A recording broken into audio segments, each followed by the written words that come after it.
Where should you buy tools as a small engine mechanic? That is the number one question I get always in the small engine repair business. Hi, my name is Phil, and I am the creator of Small Engine Nation podcast. Welcome to another episode where we will be discussing where you should be buying tools as a small engine mechanic, whether you're just starting out or you're maybe in your first year of business and you're just looking for extra advice on where you should be buying tools and how you should be spending your money and into what brand you should be investing into. So let's begin. Now, obviously, we all know about tool trucks, and if you're a small engine mechanic that's working in your own shop or garage, you're more than likely not going to be calling up all these tool truck guys and having tool trucks come into your house, right? That's just it's heard of, but unheard of when you're just starting out. Unless you want to spend thousands of dollars with tool truck guys, or you just got the cash for it and just want to buy top of the line tools right away. Now, me personally, I would never do that. And to be honest with you, I have had some moments in time where I was thinking about it and maybe getting an account opened with Snap-on. Thank you, I didn't. Thank the Lord I didn't, because I would be probably thousands of dollars in debt right now because nobody has the cash to go and buy thousands of tools when they just start out. So me personally, when I started out, I was going to Harbor Freight and buying cheap ratchets, cheap socket sets. I mean, here's a 3/8 long-handled, soft-handled Pittsburgh ratchet that I've used on a daily, and this thing has a flex head on it, reverse, it's non-locking, but honestly, I believe this was around $25 to $30. I don't know for a fact. A lot of people are gonna laugh, but I believe Snap-on sells these for about, I know for a fact, over $100. So anybody knows the exact price on it, leave a comment down below. The Snap-on experts will definitely leave a comment down below if they know the price on this guy, Snap-on version. But the reason being was I obviously didn't have that much money to go and spend on a Snap-on ratchet. Now, would I if I had the money? More than likely not, because I would actually use that money and reinvest it back into the business as far as marketing, advertisement, and gain more clients, so that way I can actually use my cheap tools and fix more machines and gain more money. The brand of tools does not make you money. It's the amount of clients and the amount of machines you can pump out in a single day that'll give you your profits and your revenue. So again, if you have a Snap-on toolbox, if you have Snap-on tools, it doesn't make you a better mechanic and it doesn't make you more money. So hopefully that clears out the difference between expensive tools and cheap tools. Again, it doesn't make you more money just to upgrade brands. So, but is it a bad thing? No. The reason being was I had Harbor Freight cheap pliers, and look what I got here. I got a Snap-on plier, and I have a 3 of these that came in a set. But where did I buy them? I bought them at a pawn shop. And the reason being is because obviously pawn shop tools are much cheaper than if you were to buy these as a set from a Snap-on dealer or a Snap-on tool truck. I got the set for like $40. It was very cheap, but they're Snap-on. They're top of the line tools in the tool community.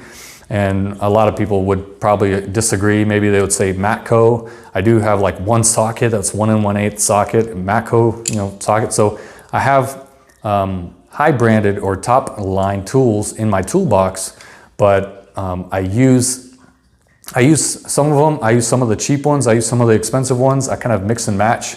But the difference between using the cheap ones and the expensive ones is obviously the more expensive ones last a lot longer. So that's why I upgraded the tools that I use on a daily basis, like pliers. I went for a top of the line model. And again, I did not buy these off the tool truck. I bought them at a pawn shop. So I saved money there. But if you're just starting out, you obviously will more than likely go to like Home Depot or Harbor Freight and just buy yourself some cheap, Pittsburgh ratchets and sockets and pliers. Even like Doyle pliers at Harbor Freight are pretty good. They're pretty decent. I wouldn't recommend going and buying like the $8 10-pack of pliers, because those will just fall apart right away.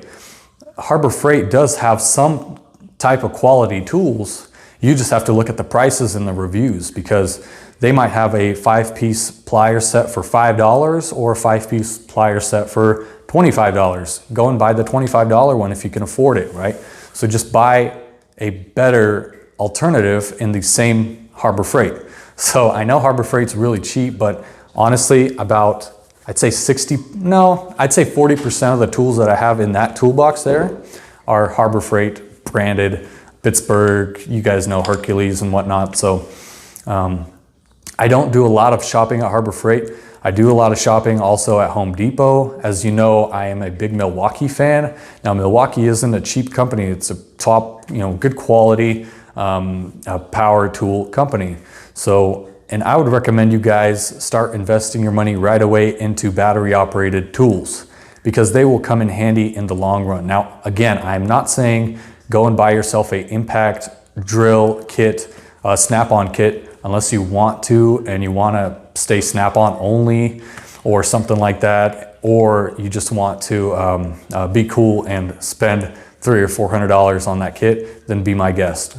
But to be honest with you, right now during Black Friday or Cyber Monday, you can buy I think it was like a 6-piece set of Milwaukee, their M12 line. You get the drill, driver, impact, flashlight, you get the 3/8 ratchet, you get a carrying case, a charger, and a few other accessories, all for $200. That is crazy low.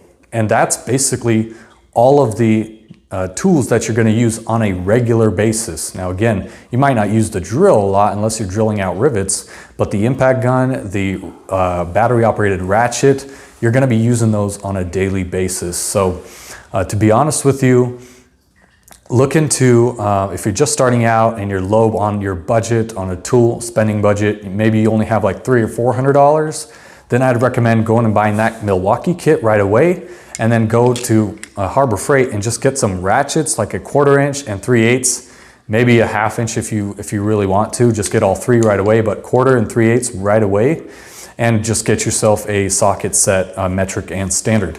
So.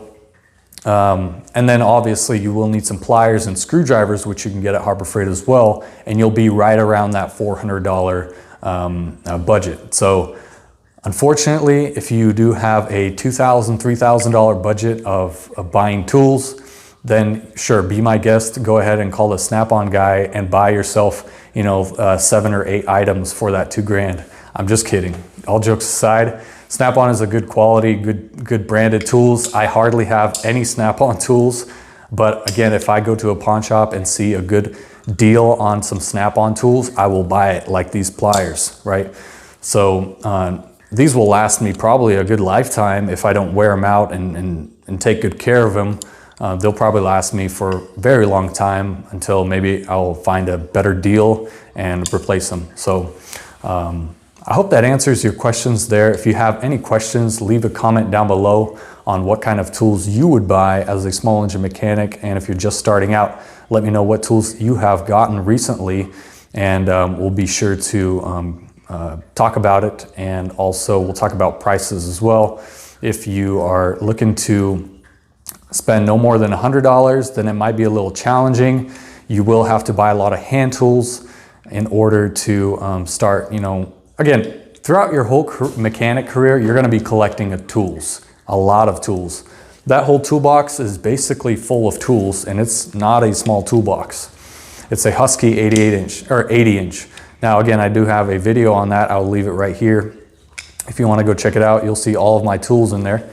But again, I have different kinds of tools. I got Craftsman, I got Pittsburgh, I got Husky, I got Crescent brand tools, all various types. So honestly, whoever said that in the beginning, buy whatever works for you, I kind of slipped into that further down my career. Is I just bought, whatever tools that work for me and just use them. But when I started out, I hardly knew what I was going to buy, and I wanted to stick to one brand, but that didn't work out. Now I have a collection of various brands, and I don't stick to one. I'm not loyal, other than power tools. I like my Milwaukee power tools. I do have one Makita gun, which I hardly use, but power tools, I'd stick to one just because of the batteries and chargers and whatnot. So stick to one if you're doing power tools. But as far as hand tools, sockets, they're all universal. Pliers, screwdrivers, they all seem to work, and they all are interchangeable and whatnot. So I hope, again, I answered some of your questions. If you do have a question as far as where you should buy tools, leave a comment, or if I still have not answered your question, leave a comment down below, and we'll get to that as fast as we can. Again, thank you so much for having this channel grow. We grew really fast, and I appreciate you guys all that view these videos, like them, share them, subscribe, and also comment as well. So again, I appreciate you guys' time. Thank you. This has been Phil with Small Engine Nation. I hope I see you again next time on a Small Engine Nation podcast episode. I don't know what the topic is going to be for next week, but I hope you guys enjoyed this one. In the meantime, take care.